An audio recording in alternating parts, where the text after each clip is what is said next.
familia, y quédese con nosotros porque por supuesto que vamos a hablar con expertos. En esta mañana nos acompaña nuestro abogado Ariel Vega. Por supuesto vamos a hablar ahora de un tema que a todos nos compete. Vamos a hablar de salarios falsos. ¿Cómo es que se puede dar este tipo de salarios que la verdad es que pues no son acorde a lo que nos dicen o simplemente aparecen una cosa y la realidad es otra? Así que le vamos a hacer la palabra en esta mañana para que nos desglose muy bien este tema. ¿Cómo estás, Ariel? Muy buenos días, bienvenido. Muchachos, qué gusto saludarles. Un saludo también muy afectuoso a toda la teleaudiencia, especialmente en esta fecha que festejamos en todo el país. Muy buenos días, bienvenido, gracias por estar con nosotros como siempre. Cada semana platícanos precisamente lo que decía Vianney, los salarios falsos. ¿Cómo es esto? Así es, vamos a abordar también este tema, y es que en continuidad con lo que ya comenzábamos a platicar desde la semana anterior, ustedes recordarán que mencionábamos dos operaciones, dos actos jurídicos que la gente los practica con muchísima frecuencia, son muy regulares, más de lo que ustedes se imaginan, y nosotros también decíamos que al realizar este tipo de actos jurídicos, pues la gente lo hará generalmente sin sabiduría, sin la asesoría profesional requerida, sin entender lo que son los efectos o los perjuicios que puede experimentar la gente al practicar esto. Mencionábamos la semana pasada de constituirse como aval, avalista o fiador incluso de alguien, todo lo terrible que esto puede acarrearnos. También mencionábamos el que nos pudiéramos constituir como testaferros o prestanombres de alguien, el celebrar o realizar operaciones financieras como si fuese a título personal, pero en beneficio, así entrecomillado, en beneficio de otros, puede acarrearnos incluso situaciones de naturaleza criminal y penal. Ser acusados de lavado de dinero, pero que en el argot o digamos en las leyes se conoce como operaciones con recursos de procedencia ilícita. Bueno, en el día de hoy, en los siguientes minutos, vamos a mencionar otro tipo de prácticas. Oye, está padrísimo eso, porque estamos hablando de que muchas veces nosotros no estamos enterados, ¿no? Y que podemos caer incluso hasta en un delito. Como lo vemos tan común, decimos, bueno, pues no va a pasar nada grave, pero la verdad es que sí, ya nos estaba explicando Ariel Vega en programas pasados que sí tenemos que tener mucho cuidado y es, de ser posible, protegernos o evitarlos, ¿no? Sí. Y es que son dos esquemas. En un primero de los grupos mencionados hay personas que delictivamente hacen o ejecutan este tipo de prácticas, pero hay otros en donde en la inocencia, en el desconocimiento, por llamarlo de alguna manera y no llamarlo de manera agresiva, los llega a cometer, pero que las consecuencias pueden ser exactamente las mismas. Y en este sentido también, o en la continuidad, podemos mencionar que otra de las prácticas legales o legaloides que se ejecutan en el ámbito ya más laboral y de seguridad social es el hecho de que los patrones no den de alta a los trabajadores en el régimen obligatorio del Seguro Social, o en su caso, si los dan de alta con un salario inferior al que real y efectivamente perciben. Son dos cosas que también pueden acarrear problemas terribles y los vamos a mencionar de manera muy puntualmente. El hecho, en el primero de los casos, de que un trabajador no se ha dado de alta en el régimen obligatorio, independientemente del esquema o de la modalidad bajo la cual fue contratada, le puede traer problemas no solamente a él, sino también al patrón, que es a donde queremos llegar. En el caso del patrón, pues estaría totalmente desprotegido si su trabajador pues sufre alguna eventualidad, algún accidente, ya ni se diga cuando sufre consecuencias de naturaleza permanente o que incluso este incidente le acarrea la muerte. Hasta 5,000 días de salario es lo que debe indemnizar un patrón en favor de aquellas personas, en favor de los beneficiarios de este trabajador fallecido que no tenía la cobertura. También sin dejar de mencionar que si una trabajadora se embaraza, todo lo que es el tratamiento, la atención médica, quirúrgica, farmacéutica y hospitalaria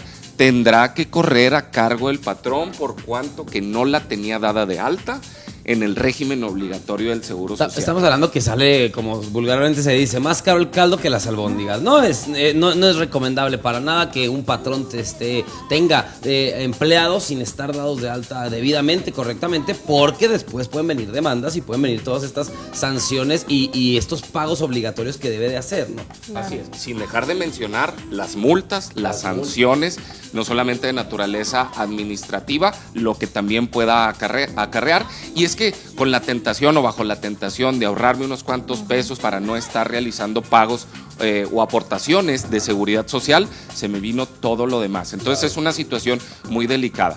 También existen actos de simulación en el cual doy yo como patrón de alta a mis trabajadores con un salario inferior al que real y efectivamente perciben. Esto también... ¿Qué sucede en estos casos? ¿A quién afectas más? ¿Al trabajador o al patrón? Hay que especificar una cosa, en la actualidad ya los trabajadores tienen más el acceso, más la oportunidad, a diferencia de hace unas cuantas décadas todavía, de enterarme con qué salario me encuentro yo dado de alta y registrado. Pero encontramos este fenómeno en los trabajadores muy jóvenes. Dicen, bueno, pero eso es para fines pensionarios. Esto es, ya me preocupo cuando me esté acercando a los 60, a los 65 años. Y ahorita que yo tengo 25, 26 o 27, pues no tengo ningún problema. No, es totalmente falso esta creencia.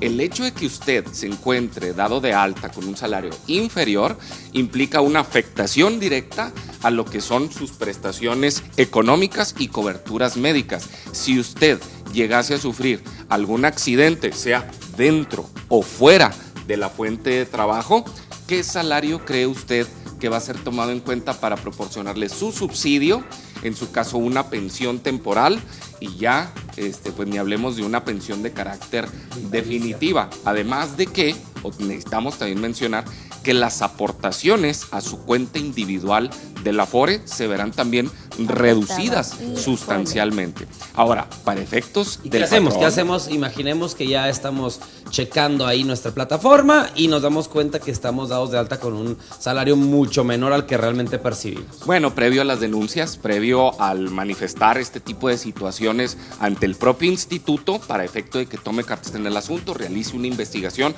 haya una coordinación con el SAT para aplicar una multa o aplicar un monto constitutivo, pues siempre se recomendará el poder platicar y dialogar con el patrón. Si hay una interlocución, el poder resolver ese problema a la brevedad. Y es que en muchas ocasiones también algo que nos dicen los trabajadores o algo que nos mencionan los mismos patrones es, bueno, es que yo me puse de acuerdo con mi trabajador o con mis trabajadores.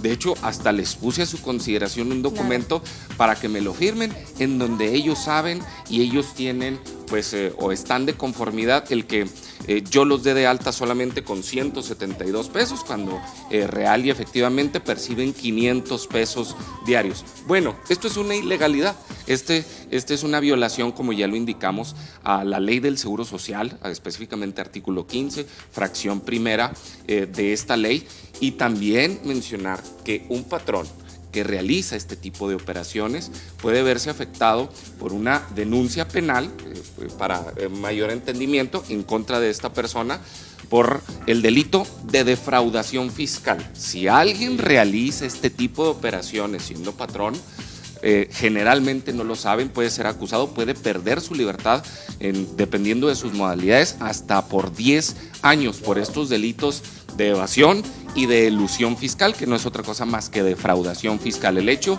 de que yo realizo toda una serie de operaciones y de actos para omitir el pago de impuestos, para omitir el pago de contribuciones en perjuicio del fisco federal. Entonces, en el diálogo, Raúl y amigos, en el diálogo que pudieran tener, en caso de que ya no sea pues viable, ya no existe esta interlocución o un acuerdo favorable para ambas partes, no solamente para el trabajador, entonces se tendrán que realizar y emprender las acciones legales respectivas, sea para que se les reconozca la antigüedad, para que se les reconozca el salario real, para que se incremente la pensión por cuanto me tuvieron registrado con un salario inferior. Y es que el Seguro Social muchas veces dice, bueno, si a mí un tribunal me va a condenar a que yo le incremente la pensión a un trabajador, a un pensionado, desde luego, porque no le tomé bien en cuenta el salario, está bien, lo voy a atender, pero no voy a dejar de cobrarle el monto constitutivo, la sanción económica al patrón, que ahorita están de manera a la orden del día, muy frecuentes patrones siendo sancionados por cantidades estratosféricas, que también hay que decirlo, muchas multas que se les imponen a los patrones son indebidas, son irregulares, para ellos también existe defensa, para ellos también existe la oportunidad de oponer el recurso de inconformidad, iniciar el juicio de nulidad, contencioso administrativo, pero hay que analizar caso por caso, sea atendiendo a la situación del patrón o al escenario que en este momento tiene el trabajador. Así es, bueno, pues es un tema, la verdad, que a todos nos compete, chicos y grandes, porque todos en algún momento vamos a tener una pensión y por supuesto que queremos pues percibir lo más posible. Así que si tienen dudas, comuníquense directamente a los teléfonos que van a aparecer en pantalla, o bien en dónde te encuentran, en redes sociales, algún teléfono. Sí, en el correo electrónico también, licarielvega@outlook.com, como bien lo mencionas, bien ahí en las redes sociales, como Lic Ariel Vega. Allí subimos constantemente contenidos que pueden ser mucho de su interés y que les puede ser también de muchísima utilidad. Y claro está, lo que es el WhatsApp, la red social favorita, en el 614-246-5831. Agradecemos de sobremanera sus mensajitos, sus preguntas, sus dudas y sus sugerencias de tema. Claro, muchas gracias, Ariel, gracias por toda tu información, como siempre, despejándonos los temas. Que tengas un excelente fin de semana patrio, que la pases muy bien y nos vemos la próxima semana.